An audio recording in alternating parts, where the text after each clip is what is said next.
घने वन में एक बार फिर आ गए हैं पूज्य संत महाराज जी के दर्शन करने के लिए। यहाँ बताते हैं कि झाड़ियों से जंगलों से होते हुए पहाड़ की तलहटी में पूज्य संत महाराज जी साधना तपस्या करते हैं। आप देखिए, अभी थोड़े ऊपर थे, ऊंचाई पे थे तो एकदम धूप दिखाई दे रही थी, धूप थी, लेकिन ज्यों ही वन में आने के बाद एकदम चारों तरफ से छाया ही छाया है। तो इससे अनुमान लगाया जा सकता है कि यहाँ पर कितने घने वन हैं। बरसाना में हम लोग हैं, बरसाना के पास तलहटी में पहाड़ी पे पूज्य संत महाराज जी रहते हैं, जहाँ पर साधना भक्ति करते हैं। उनके दर्शन के लिए चल रहे हैं। आप सबको दर्शन ऐसे पूज्य संत महाराज जी का कराने की कोशिश करते हैं जो त्याग साधना भक्ति में हो और जिनके दर्शन से आप सबको कुछ तत्व ज्ञान मिल सके, हम सबको आशीर्वाद मिल सके।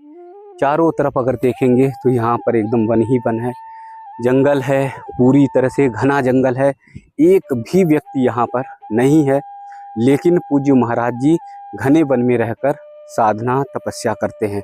जंगल की ओर देखेंगे तो हर तरफ घने पेड़ पौधे आप सबको दिखाई देंगे और यही घने पेड़ पौधे के बीच में पूज्य महाराज जी ने कुटिया बना रखी है। पहाड़ों और पर्वतों से होते हुए आप सबको पूज्य महाराज जी का दर्शन से निकलते हुए ऊंचे स्थान पर हम लोग आ गए हैं। यहाँ आप देख सकते हैं कि ये रास्ता थोड़ा जा रहा है आगे की तरफ। इसी रास्ते पर, इसी मार्ग पे पूज्य महाराज जी का दर्शन होगा। लेकिन अगल बगल अगर देखेंगे तो आपको देखेंगे तो आपको आश्चर्य लगेगा कि एक तरफ घना वन है, घना जंगल है, एकदम यहाँ तलहटी के नीचे देखेंगे तो वन ही वन, पेड़ पौधे आप सबको दिखाई दे रहे हैं। तो दूसरी तरफ अगर आप देखेंगे तो पहाड़ों की वो श्रृंखला आप सबको दिखाई देगी, जो श्रृंखला पहले हमारे द्वापर युग में थी, आज भी वही पहाड़ों इतना करीब से आप कभी दर्शन नहीं कर पाए होंगे। जो पर्वतों के पहाड़ों के दर्शन, जहाँ पर राधा रानी और हमारे ठाकुर जी आज भी महसूस करते हैं ब्रजवासी कि यहाँ पर वो जो है नित्य लीला के लिए आते हैं, नित्य विहार के लिए आते हैं।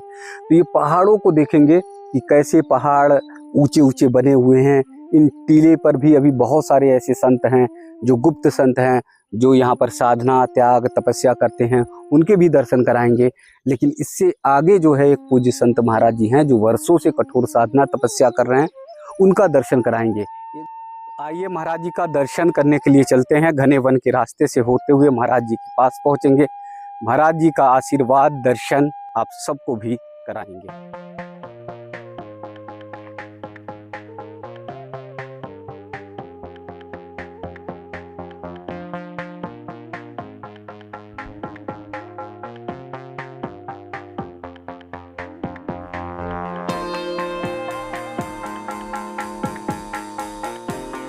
की कुटिया तक पहुंचने वाले हैं। गांव के लोगों से जानकारी मिल रही है कि महाराज जी यहाँ के पेड़ पौधे पशु पक्षी सबकी सुरक्षा करते हैं, सबकी रक्षा करते हैं। एक एक लता पता से मोह वो रखते हैं, इसलिए कि उन्हें पता है कि ठाकुर जी इन्हीं लता पता पर वास करते हैं, ठाकुर जी यहीं पर भी विहार करते हैं। तो इसलिए सबको बचाने की बहुत ज़्यादा दिक्कत है, क्योंकि पहाड़ी एरिया है तो यहाँ पानी जल नहीं मिल पाता। लेकिन महाराज जी एक एक किलोमीटर की दूरी से कंधे पर पानी को लेकर जो है, पानी की केन को लेकर आते हैं और फिर यहाँ पेड़ पौधों को देते हैं। और जो भी भक्तगण आ जाते हैं तो उन्हें पानी की व्यवस्था कराते हैं। तो बहुत दुर्गम स्थान है, हम लोग करीब 5 किलोमीटर दूर तक आ गए हैं, फिर भी स्थान जो है, रास्ता जो है स्मूथली जो है नहीं है, जंगलों के बीच से ही होकर निकलना पड़ रहा। खास बात महाराज जी की सेवा के बारे में पता चल रहा कि कोई भी अगर आ जाता है तो चाहे उन्हें 10 किलोमीटर दूर से पानी लाना पड़े, लेकिन महाराज जी पानी की व्यवस्था करते हैं। तो अब महाराज जी की कुटिया तक एकदम चलते हैं, कुटिया में प्रवेश करेंगे और कुटिया का दर्शन कराएंगे।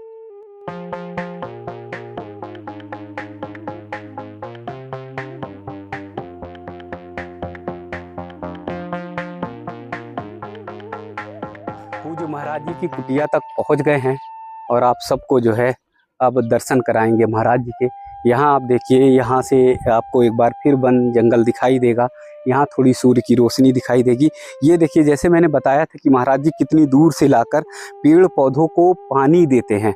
कई बार जो है महाराज जी को खुद जो है अपने कंधों पर पानी को ढोकर लाना पड़ता है और तब यहाँ पर पेड़ पौधों को पानी देते हैं।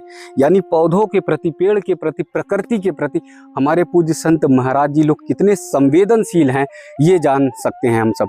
जहाँ पर हम सब पेड़ पौधों के प्रति एकदम संवेदनशील नहीं हैं, आज के समय पे लगाते नहीं हैं, वहाँ पर जंगल में भी महाराज जी की कोशिश है, प्रयास है कि और से ज़्यादा, अधिक से अधिक जो है पेड़ पौधे लगाए जाएं, जिससे प्रकृति का वातावरण तो बने ही बने, लेकिन इन्हीं पेड़ पौधों पर जैसे हमारे ठाकुर जी नित्य लीला विहार करते थे, वैसी ही अनुभूति अभी भी होती रहे।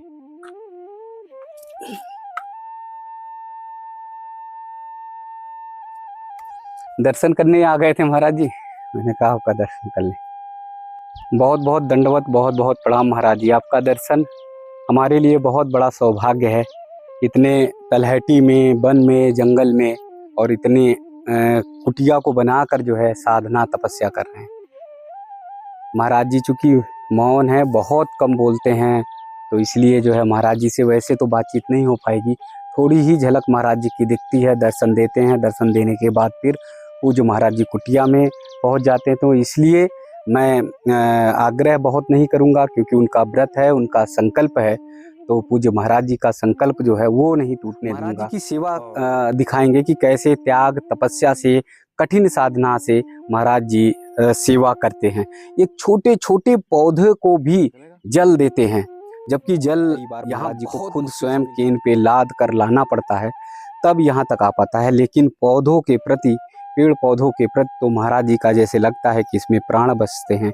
छोटे छोटे से ये पौधे, उनको जल दिए बिना महाराज जी रहते नहीं, बेचैन रह जाते हैं।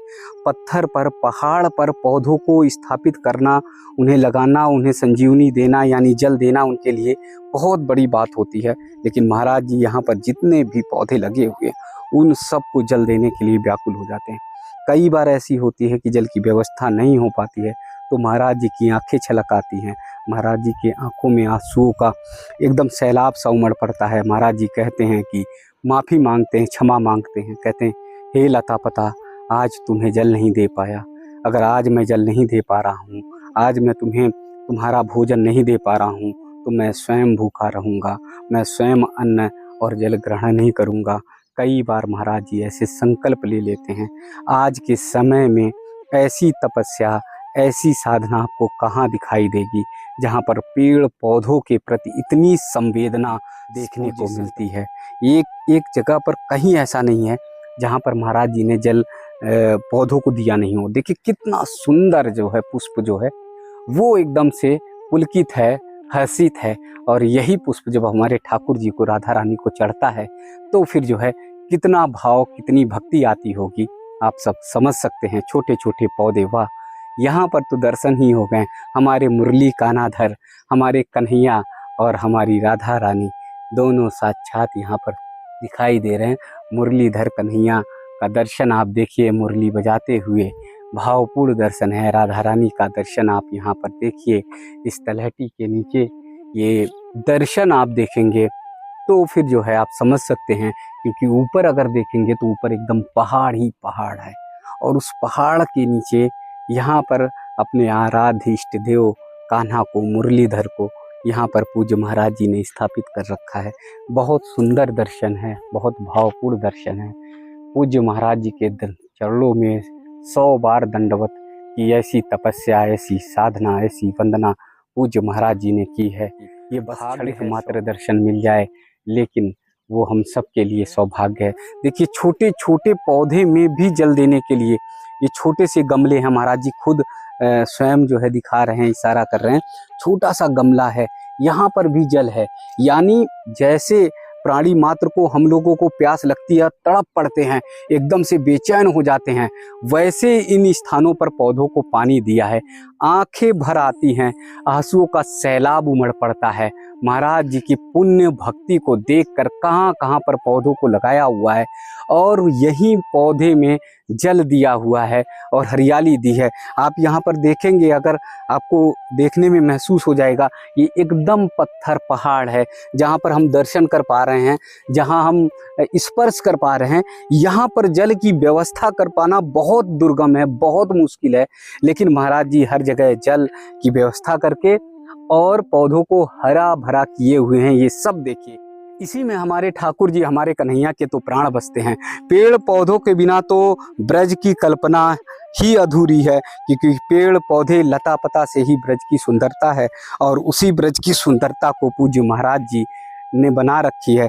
यहाँ अगर देखेंगे, इस स्थान पर अगर आप देखेंगे तो आप सब देख सकते हैं कि यहाँ पर एकदम जो है पत्थर ही पत्थर है। यहाँ एकदम आपको छोटे छोटे ये पत्थर दिखाई देंगे, और ये साक्षात ठाकुर जी हैं, साक्षात राधा जी का भाव और भक्ति यहाँ पर है। और दूसरी तरफ जो है हरियाली जो है महाराज जी ने रख रखी है।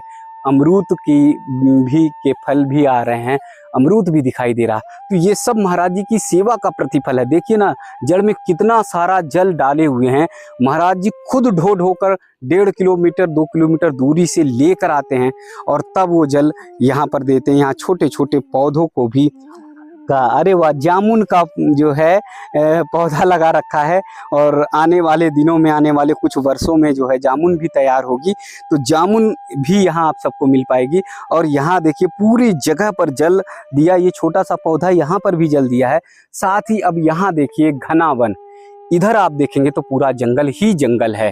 पूरी तलहटी में आप देखेंगे तो पूरा चारों तरफ वन ही वन दिखाई दे रहा। यहाँ आप सबको दिखाते हैं ढाक का पौधा। ये देखिए महाराज जी ने लगाया है, और यहाँ भी पौधा अगर सूख रहा है तो महाराज जी बेचैन हो जाते हैं और जल देने के लिए एकदम आतुर होते हैं। तलहटी के नीचे उनकी कोशिश होती है कि हमारा कोई भी पौधा जो है जल के बिना ना रह पाए। तो आज अच्छा, तो आप सब ने एक पूज्य संत की साधना देखी। पूज्य संत महाराज जी तलहटी में एकदम पहाड़ के नीचे कैसे हरियाली से इस स्थान को, अपनी कुटिया को भर दी। अगर आपके अंदर भी लालसा है, आपके अंदर भी इच्छा शक्ति है, तो आप भी कर सकते हैं। लेकिन त्याग समर्पण ये जरूर चाहिए। जब तक त्याग समर्पण नहीं होगा तब तक ये काम नहीं कर सकते। मैं फिर बताता हूँ कि मठ मंदिरों में बैठे हुए पूज्य संतों को बहुत आसानी से दिखा सकते हैं, दर्शन करा सकते हैं, लेकिन ये संत भी ऐसे संत हैं जिनका दर्शन बहुत विरले होता है, बहुत मुश्किल से होता है। और अगर साधना प्रार्थना कमजोर हुई तो कई बार लौट जाना पड़ता है, केवल प्रणाम और दंडवत करके फिर वापस लौटते हैं। तो सच्ची लीला, सच्ची भक्ति और सच्ची ठाकुर जी की सेवा यहाँ आपको देखने को मिली। आप सब बहुत बहुत वंदन। आप सब अगर दर्शन करने आएंगे तो बरसाना से थोड़ा दूर आगे बाहर निकलेंगे, सुनहरा गांव भरतपुर जिले में पड़ेगा। भरतपुर जिले के पास जो है ये किशोरी वाटिका है, किशोरी जी के लिए सजा रखा है वो वाटिका। यहीं पर आपको महाराज जी के दर्शन होंगे।